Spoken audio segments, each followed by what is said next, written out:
All right, coaches, I have an explanation video here for an offensive system. System is really just a way to make sure everybody has a kind of clear expectations and the team as a whole is working together to attack space and to create an attack space. So anyways, this is a pretty simple system. I'm gonna shoot to use this system for the varsity and the JV for the high school next year. And I think it's feasible to either use this same system or a simplified version at the younger ages. More on that later. I'd like to just explain the basic system in this video.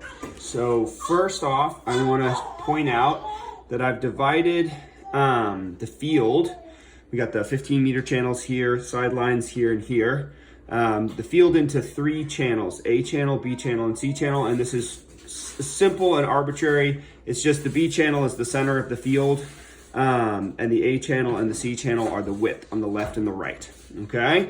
And then I've divided our players into 5 groups.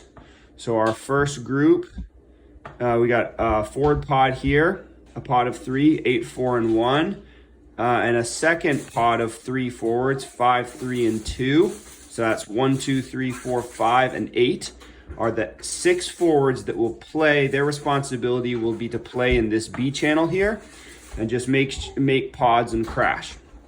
Okay, and then our 2 wide attacking pods are a center, a flanker, and a wing, and it's really simple. It's just the odd numbers. So 13, 7, and 11 work together to attack in the A channel. And then over here, we've got a center, flanker, and a wing. 12, 6, and 14, all of the players with even numbers. And they are working together to attack in the C channel, in this wide attack, okay? So these guys are responsible for center field attack. These guys are responsible for wide attack. These guys are responsible for wide attack in the C channel. And that leaves our remaining players are 9, 10, and 15. These guys are our extra guys. And of course, nobody will be surprised. 9 and 10 are our connectors. 9 obviously following and hitting each ruck and distributing the ball. And 10 connecting, being the first receiver, probably for both wide attacks and maybe even potentially for our pods, depending on how we want to play. And then our 15 is kind of our extra guy. Most of the things he's going to do is be like an extra 10, maybe on the weak side, or be an extra attacking player in the wide channels. We can make his role more explicit or leave it looser if we've got a smart player.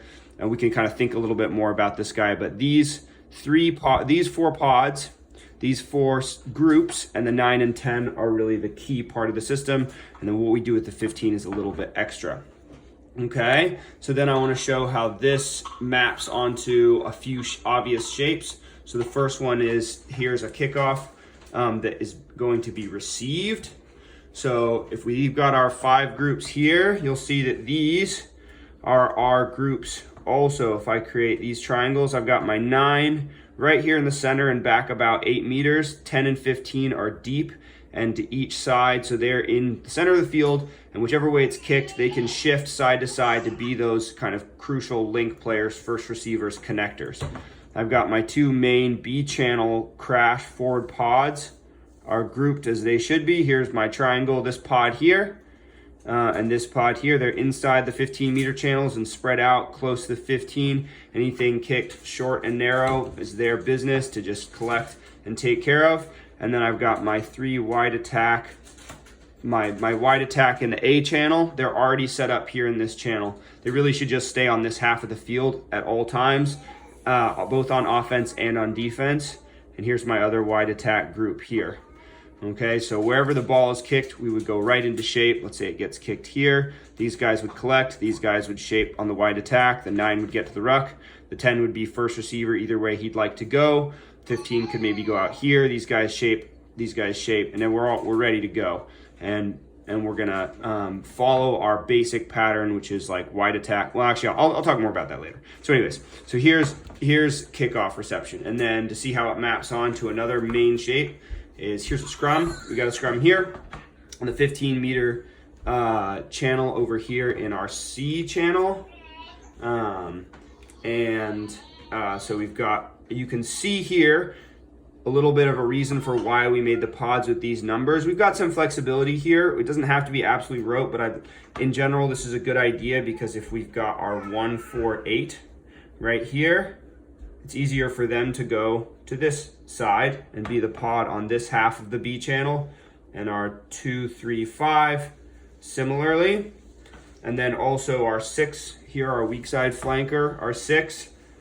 If we draw this, our 6, 12, and 14 are kind of roughly in the vicinity, and our 7, which is the guy here, and then here are his guys, the 13 and the 11, and they're already kind of roughly in the vicinity. And here we've got our extra guys, our 9, 10, and 15 are in their kind of like different spots, their connecting spots.